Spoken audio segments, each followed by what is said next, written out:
This is the OnePlus 15, and it's easily one of the most controversial flagship launches in recent times. OnePlus has made some very interesting choices this year. There's no Hasselblad branding, the display resolution is lower now, the camera sensors have gotten smaller all around, and hell, even the haptics are weaker. Sounds like a downgrade, right? But here's the thing, this is not OnePlus being lazy, there's actual method to this madness, and by the end of this video, you'll know exactly why they're doing what they're doing. Hey guys, you are watching ZaidiEsTech. I am your host Zaidi, and before we take a look at the OnePlus 15, if you do enjoy early looks and deep dives like this one, please consider subscribing and turning on notifications. It really helps the channel out. With that said, let's get started. This is your typical red OnePlus box, but notice there is no Hasselblad branding. I've picked up the base 12 gigabytes and 256 gigabytes variant here. OnePlus offers up to 16 gigabytes of LPDDR5X RAM and up to 1 terabyte of UFS 4.1 storage. Now inside the box, the first thing you see is this black insert which houses a leaflet and a color match soft case. Next up, we get the OnePlus 15 itself. First impressions, it looks like a blown up OnePlus 13s, right? Now this color here, it's called Sandstorm. It's slightly slimmer and lighter than the other two colorways, but the back here is flat fiberglass. Now, with the other two colors, black and violet, you get actual glass with a 2.5D curve at the edges. Now the sides are metal on all SKUs, and the back has a matte finish regardless. So, both the sides and the back are quite resistant to fingerprints and smudges. So what we get is a flat front, flat back, rounded edges, curved corners, your typical 2025 flagship design, which I actually loved on the smaller OnePlus 13s. But here, given the larger screen, I find it ergonomically challenging. It really makes me miss last year's curved vegan leather back. Anyways, I'm getting ahead of myself. Back to the box. Next, we have the red cable, USB Type-A to Type-C, that's followed by 120-watt SuperVOOC charger. And by the way, there's also this in dual. Now, while the weight remains more or less the same and the phone's grown slimmer, the battery capacity is up 20%. It's now a massive 7,300 milliamp hours, and using the included charger, you can go 0 to 50 in just 17 minutes with a full charge taking 40. On top of that, you get support for 50-watt wireless charging and reverse wireless charging. Hell, there's even bypass charging if you want to get the most out of this SoC. The IP rating has also improved. You get an IR blaster, NFC, Bluetooth 6, Wi-Fi 7, the fingerprint scanner is ultrasonic, it's placed optimally, the Type-C port is USB 3.2 Gen 1 with video out. And while the alert slider is gone, it's been replaced by the shortcut button,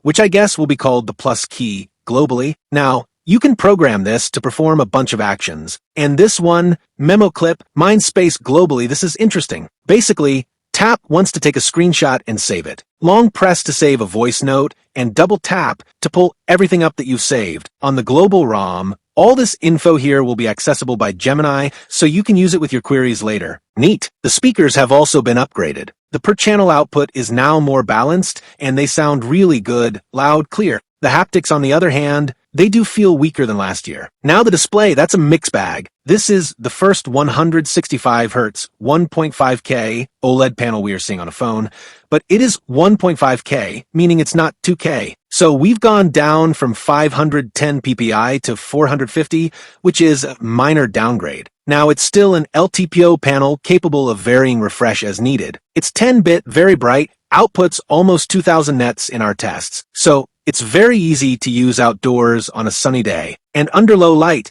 the brightness can drop as low as a single net. And in case you're sensitive to OLED flicker, there's 2160 Hz high frequency PWM dimming. Now guys, I love how the bezels are super slim and symmetric all around. Watching movies, playing games, everything feels good. And when gaming, OnePlus has included options for super resolution and frame generation to enhance that experience. Now, all that said, the biggest factor that affects your gaming experience is going to be the chip on the inside, and that here is the Snapdragon 8 Elite Gen 5. This SoC brings about a 20% performance gain from last year and games really well maxed out. Now, the OnePlus 15 does run warmer than other 8 Elite Gen 5s we've tested, touching 50 degrees, but it is also the most stable phone we've tested. OnePlus's conservative tuning means lower peaks, but far less throttling. So, the gaming experience, even for longer stretches, should be more consistent with the OnePlus 15. With the day-to-day, this is ColorOS 16 built on Android 16, and it runs smooth, no issues, everything was fast and fluid. Globally, you should be seeing the skinned Oxygen OS 16 here. And with this, OnePlus is promising 4 major Android version updates, which is not best in class, but good enough. What might not be good enough, the aspect that's been nerfed the most with this phone has got to be optics. The primary sensor is now the 50-megapixel Sony IMX906, which is smaller than the light 808 from last year. It still produces good images, even under low light. As you can see, it is pretty solid, but it's definitely a tier below more expensive flagships. The 50-megapixel ultra-wide is the OmniVision OV50D. This is again a smaller sensor than last year, and so is the periscope zoom. Another 50-megapixel sensor, the Samsung JN5. Here you get a slightly longer reach with the 3.5x zoom. And given the new ISP and resulting processing, overall, the images are pretty good. There are some gains, and the video game remains strong. You can shoot 10-bit log up to 4K 120 frames per second.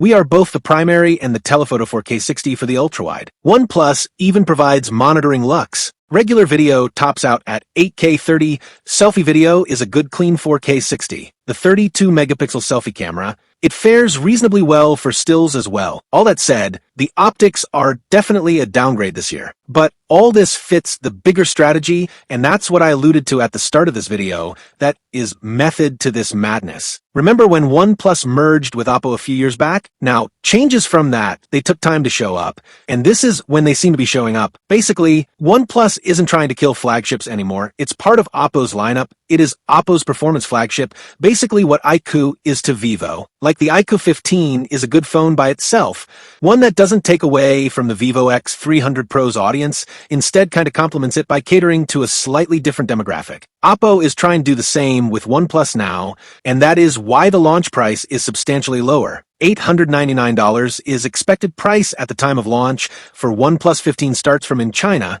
which is cheaper than the OnePlus 13's launch price. So yes, this is a downgrade in some ways, but given the lower price tag, I wouldn't call the OnePlus 15 a bad phone. It's just aimed at a different audience now. It's not aimed at people looking for flagship killers anymore, but rather gamers and performance enthusiasts. And ironically, just when Oppo or OnePlus are pulling back on cameras, Realme and Redmi seem to be pushing optics hard with their own performance flagships. Still, for gaming and stability, the OnePlus 15 might just be your best pick. And that's just my 2 cents. What do you think about OnePlus' new direction? Drop a comment down below, and if you found this video helpful, you know what to do. And that wraps up our deep dive into the OnePlus 15. OnePlus might have stripped back a few things this year, but in doing so, they've built something that feels focused, fast, and surprisingly balanced. Sometimes less really is more, especially when the less gives you more battery, better thermals, and an insanely stable gaming experience. The OnePlus 15 might not be the camera champ anymore, but it's still every bit the powerhouse we expect from the brand that started the flagship killer era. Personally, I think this shift marks a new chapter for OnePlus, one that's all about efficiency, endurance, and gaming dominance. But that's just my take. I'd love to hear yours. What do you think about OnePlus' new direction? Let's talk in the comments below. As always, thanks for watching. This is Zaidi from ZaidiEsTech, and I'll see you in the next one. Stay tech savvy, stay curious, take care,